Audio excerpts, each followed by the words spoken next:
नमस्कार मुलांनो, आज आपण इयत्ता 6वीचा सामान्य विज्ञान विषयातील पाठ क्रमांक 3 सजीवातील विविधता आणि वर्गीकरण या पाठाचा अभ्यास करणार आहोत। पण आजच्या भागात आपण वनस्पतीतील विविधता आणि वनस्पतींचे वर्गीकरण याचा अभ्यास करणार आहोत। आता आपल्या पृथ्वीभोवती किती आवरणे आहेत सांगा बरं। तर आपल्या पृथ्वीभोवती आपण मागच्या पाठात शिकलो की शिलावरण, जलावरण आणि वातावरण। मग या तिन्ही आवरणामध्ये सजीवांचे अस्तित्व आढळून येते। म्हणजे जमिनीवर प्राणी, वनस्पती आपण राहतो, हवेत पक्षी उडतात, पाण्यामध्ये मासे राहतात। अशा प्रकारे पृथ्वीवर तिन्ही आवरणांमध्ये सजीवांचे अस्तित्व आढळून येते।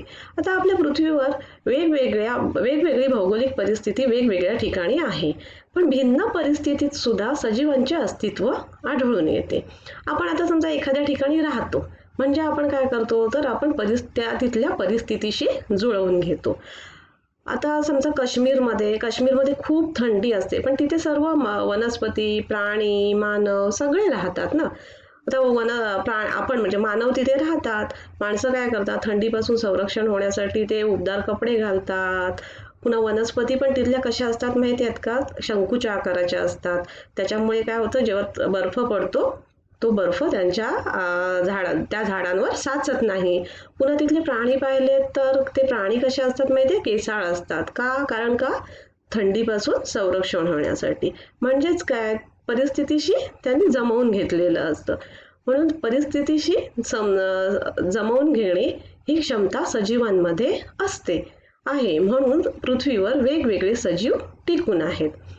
आता वनस्पतीतील विविधता, आपल्या सभोवताली अनेक ठिकाणी वेगवेगळ्या वनस्पती आपल्याला पाहायला मिळतात। काही वनस्पती गवतासारख्या खुरट्या असतात, म्हणजेच गवती चहा किंवा ऊसासारखे गवत असं। आणि काही वनस्पती तर उंच, डेरेदार, छान असतात, एकदम फांद्यांनी आणि पानांनी नुसत्या बहरलेल्या असतात। कुठल्या वनस्पती, अशा आंबा, वड, चिंच ह्या वनस्पती डेरेदार असतात। काही वनस्पती पाण्यावर तरंगतात, उदाहरणार्थ कमळ, तर काही वनस्पती पाण्यामध्ये असतात, उदाहरणार्थ शैवाल। काही वनस्पती वाळवंटात वाढतात। एवढेच नव्हे तर एकाच वनस्पतीमध्ये सुद्धा विविधता आढळून येते। तुम्ही वेगवेगळ्या प्रकारचे आंबे पाहिलेत का, जसे की दशहरी, म्हणजे आंब्याचं झाड एक, म्हणजे जात एकच, पण त्याच्यामध्ये वेगवेगळ्या जाती असतात। दशहरी, हापूस, केशरी, रायवळ आंबे। पुन्हा गुलाबाची फुलं सुद्धा वेगवेगळ्या रंगाची पाहिलेत का तुम्ही? कुठल्या रंगाची पाहिलेत बरं? तर सफेद गुलाब, पिवळा गुलाब, केशरी गुलाब। आणि तांदळाच्या जाती पण किती असतात। आपण जेव्हा पुलाव करतो तेव्हा आपण बासमती तांदूळ वापरतो, रोजच्या वापरात आपण कोलम तांदूळ वापरतो, कितीतरी वेगवेगळे इंद्रायणी तांदूळ, गव्हाचे सुद्धा वेगवेगळे प्रकार पाहायला मिळतात। काही वनस्पती अशा असतात, शैवाल वगैरे, की त्यांना पान नसते, खोड नसतं आणि मुळं पण नसतात। तर वनस्पतींचे दोन प्रकार पडतात। कुठला, तर स्वयंपोषी आणि परपोषी। स्वयंपोषी वनस्पती म्हणजे कुठल्या, तर त्या वनस्पती स्वतःचे अन्न स्वतः तयार करतात, उदाहरणार्थ जास्वंद, सदाफुली। परपोषी वनस्पती म्हणजे त्या स्वतःचे अन्न स्वतः तयार करत नाहीत, उदाहरणार्थ अमरवेल तुम्ही पाहिलेत का? ती तर नुसती पिवळी काड्यांसारखी खोडांचं नुसतं जाळं असतं। ते स्वतःचे अन्न स्वतः तयार करत नाहीत, कारण त्यांना पानच नसतात आणि त्या अन्नासाठी दुसऱ्या वनस्पतीवर अवलंबून असतात। आता कीटकभक्षी वनस्पती। आता वनस्पतींना वाढण्यासाठी पोटॅशियम, फॉस्फरस आणि नायट्रोजनची गरज असते, पण ज्या जमिनीत नायट्रोजनची कमी असते तेथील वनस्पती नायट्रोजनची गरज पूर्ण करण्यासाठी काय करतात, कीटकांचे भक्षण करतात, उदाहरणार्थ घटपर्णी। आता आपण वनस्पतीतील विविधता बघितली। आता आपण वनस्पतींची रचना आणि वनस्पतींचे अवयव व त्यांची कार्य पाहणार आहोत।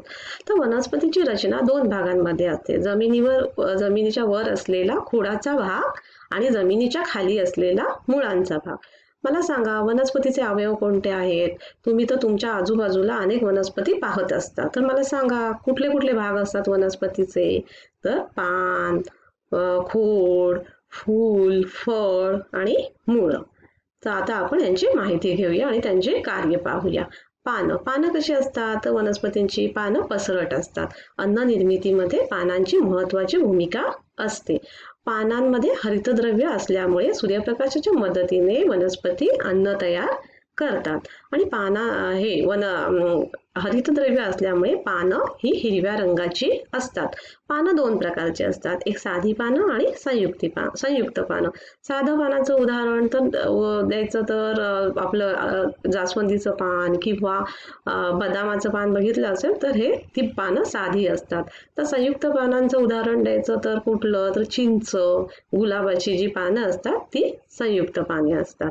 तर खोड, वनस्पतीची उंची आणि आकार खोडावर अवलंबून असतो.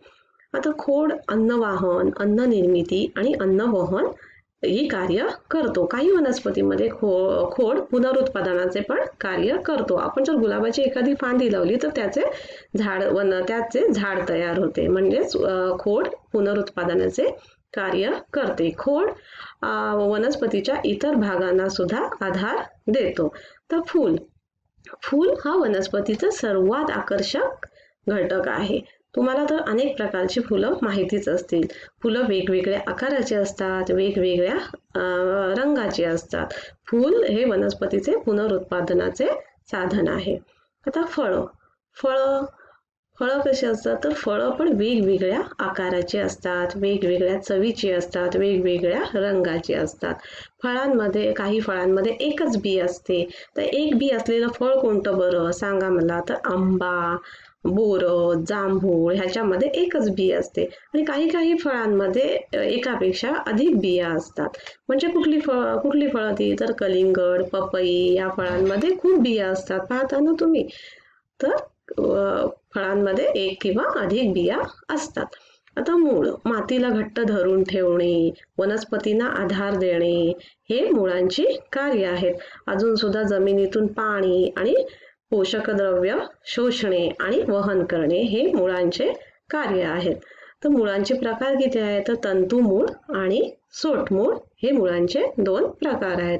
मुळं हे वनस्पतीचा जमिनीखालचा भाग असतो. तर इतकी वनस्पतींची विविधता आहे. वनस्पतींच्या अवयवांमध्ये सुद्धा विविधता आपण आता त्याचा अभ्यास केला. पण आता वनस्पतीच्या वर्गीकरणाची आवश्यकता का? तर कारण का आपण आता इतक्या वनस्पतींचे अवयव आणि विविधता यांचा अभ्यास केला. पण याच्यावरून असा विचार करता येईल की लाखो वनस्पतींची माहिती जमा होते. मग वनस्पतींच्या विविधतेचा अभ्यास करणे सोयीचे जावे म्हणून वनस्पतीची रचना, वनस्पतींचे अवयव आणि इतर वैशिष्ट्यांमधील साम्य आणि भेद यांच्या आधारे वर्गीकरण करता येते.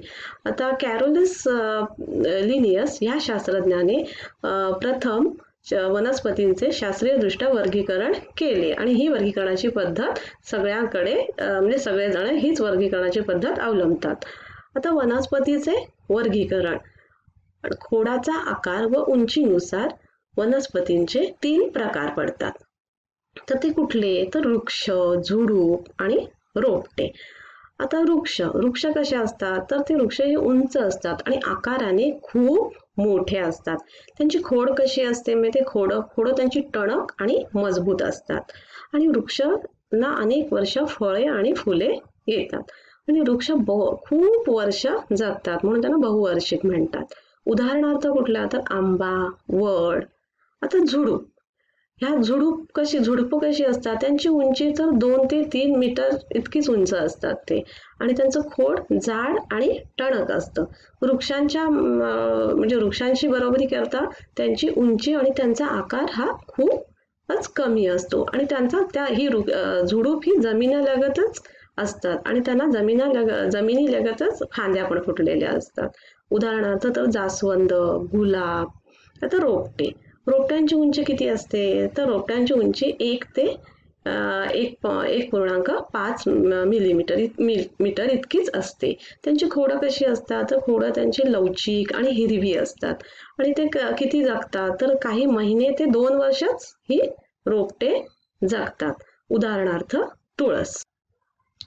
वेल कुठल्या कुठल्या वेली बघितल्यात तुम्ही? तुम्हाला वेली माहिती आहेत का? जशी भोपळ्याची वेल, कारल्याची वेल, मनी प्लांट सुद्धा वेलच आहे ना, ते पण आधारानेच वाढते की नाही, ते आधार घेतो ना वाढीसाठी. मग काही वेली या जमिनीवर पसरतात, तर काही वेली या वाढीसाठी त्यांना आधाराची गरज असते.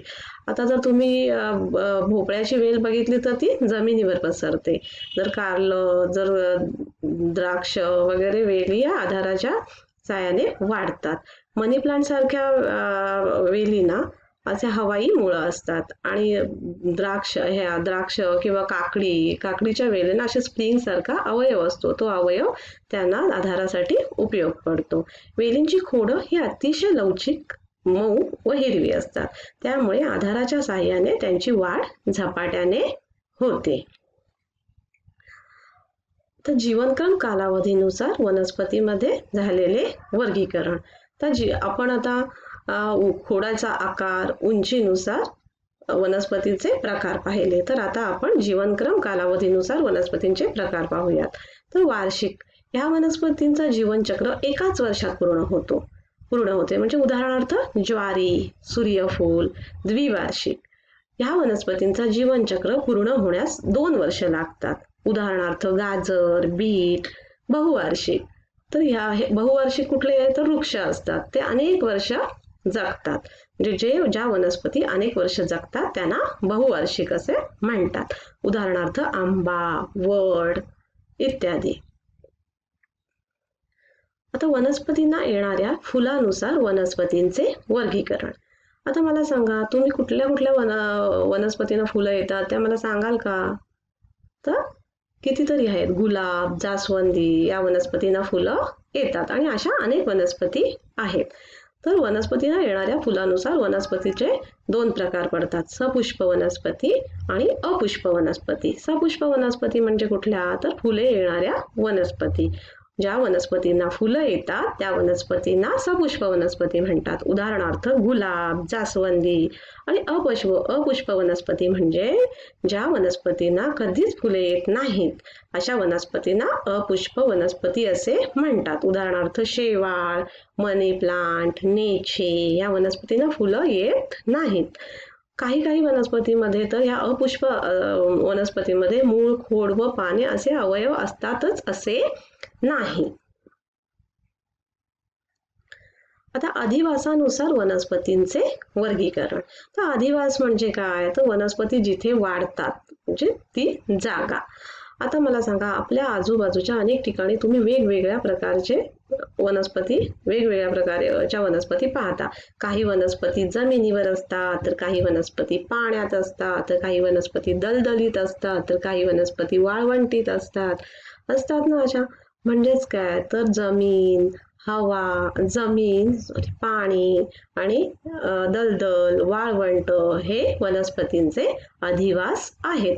आता पाण्यामध्ये कुठल्या वनस्पती वाढतात बरं? तर पाण्यामध्ये कमळ, जलपर्णी इत्यादी वनस्पती आढळतात. आता वाळवंटात कुठल्या वनस्पती आढळतात? तर वाळवंटामध्ये निवडुंग वनस्पती आढळते. वाळवंटात तर पाणी फारच कमी असते, तरी सुद्धा त्या वनस्पती काय करतात? तर त्यांचे वनस्पतीचे खोड पाण्याचा साठा करून ठेवतात. त्यामुळे ते मांसळ असते आणि त्या वनस्पतीमध्ये बाष्पीभवन कमी होते.